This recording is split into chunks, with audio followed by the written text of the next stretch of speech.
ਵਿਚੜੀ ਜਾਣਾ ਕੋਈ ਨਹੀਂ ਵੀਡੀਓ ਨਾ ਸਰ ਉਹਨਾਂ ਲਾਉਣਾ ਕੋਈ ਸਿਗਨਲ ਲੈ ਲਾਉਣਾ ਤਮਾਮ ਹੈ ਇਹ ਨਿਸ਼ਚਿਤ ਕਰ ਰਿਹਾ ਹੈ ਇਹ ਵੀ ਅੱਛਾ ਇਹ ਦਾ ਵੀ ਸਮਝ ਗਈ ਕਦੀ ਕਿਉਂ ਗਈ ਦਾ ਭਲਾਈ ਹੈ ਸਰ ਮੂਲੀ ਕਿੱਥੇ ਦਿੱਤੀ ਹੈ ਬਾਹਰ ਆ ਮੂਲੀ ਆਪੂ ਵਿੱਚ ਗਈ ਹੈ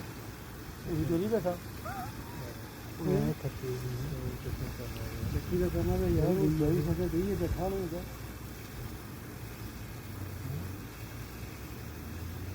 Bakma abi, o like 2 3